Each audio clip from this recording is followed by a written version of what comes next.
First we went under and we tightened up and shut off the hot water and the cold water, righty-tighty, lefty-loosey.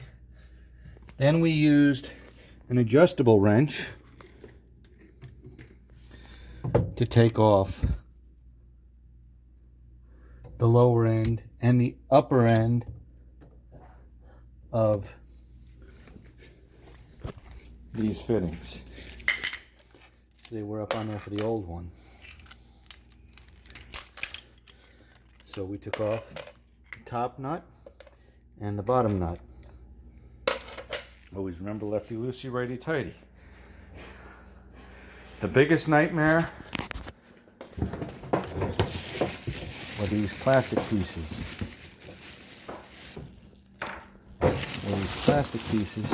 That I threw out. There's one. I actually had to cut it with the Dremel tool. To get it to come off. I put some loosening oil up on it. It wouldn't come loose. It just had these little plastic grips. So I got the Dremel in there and we just cut this out. But these went on up here. Look at how horrible this looks. These were on like this. These were on like this, and they wouldn't come off. So I had to cut them with the Dremel. Now that I finally got all this off, now I have to clean up the top of my stainless steel sink. I'll do that. Let me remove this plastic with this little scrubby.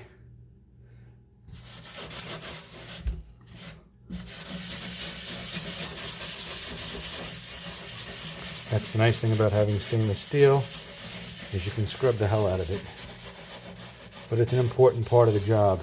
I will tell you that taking off the old sink should be, or the old faucet should be the hardest part of the job.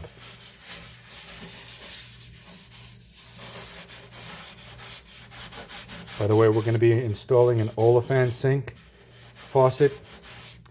I found it on Amazon for like $79. And the scary and funny thing was, if you go into Home Depot or you go into Lowe's, they charge you over $250 for a similar sink to the faucet to the olefan, which is exactly or very similar to the same thing. Now, this wonderful plate that they provide for you does cover this all up so that you're able to just cover it, which is pretty cool. And over here, this is going to be where my soap pump will be. But I'm going to continue to scrub this and clean it up. I'll come back to you when I start installing the olefan sink. Love you guys. Hey, don't forget to like, share, and subscribe. So if you notice, like I said, what I pulled out, there was some of these on each side, and I needed to cut them with the rotary tool to go and be able to take them out because they just wouldn't open up. Just be careful to put eye protection on when you cut them. Remember, you're throwing this part out, so you don't need to keep it pretty, just as long as you can get it out. Okay? So as you are installing this, it's always good to read the instructions. Look at this. Step 1. We see here, rubber washer, metal washer, screw cap. Rubber washer, metal washer, and here is my screw cap. Okay. There's also a rubber washer that sits underneath the unit itself. It stays up here, and that inlays into this little area right over here. So we put that up inside there. I already laid this part up here, the plate, to cover over the old holes. And we just lay that on and get it to lay as close as possible. Okay. Yeah, there's my old one. Nasty. So, Nancy, honey? Nancy, honey?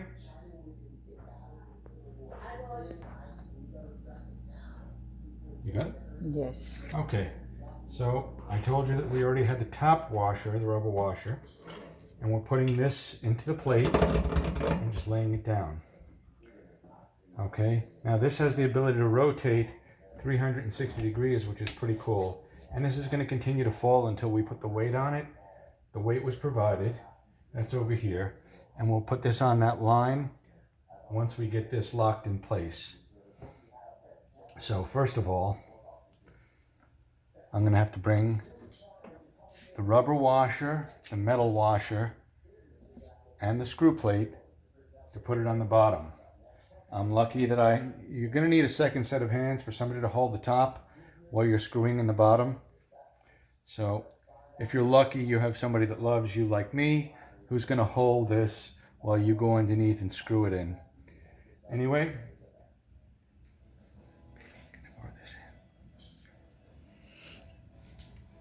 okay. Now I'm going to come underneath and we're going to go and figure out how we're going to put this in. Yeah, this is an osmotic water filter, but I'm going to go and show you how we're going to install this now. Hopefully I don't bang my head along the way. And look at that.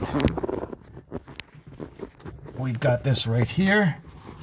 And I'm going to have to get my rubber washer, my metal washer.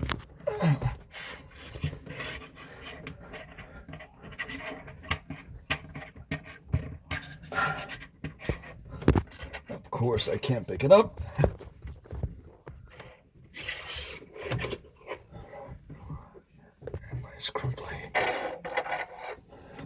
Okay, I'll sit these parts on my chest. First, we're going to have to thread and put on the rubber washer, the metal washer.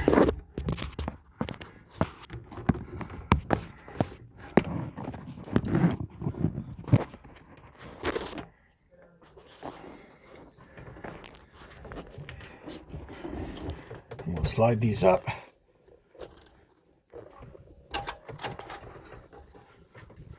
Okay, now we're going to get our screw plate.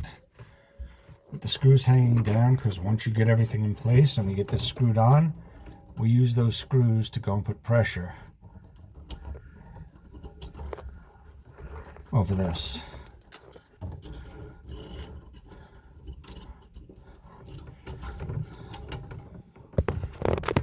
Sorry, but I'm going to have to go and hope you can see, because right now I got to fit my arm up here and screw. So I put that up there, start screwing. So first we reverse thread, and then we forward thread. So I got this up here, and you get it threaded on. I always reverse thread it before I forward thread it. And we start to screw this up. And as we tighten it,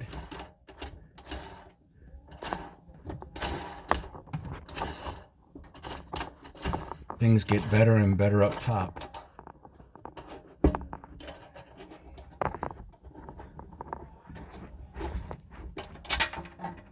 Of course, I lost that screw. This is just part of life.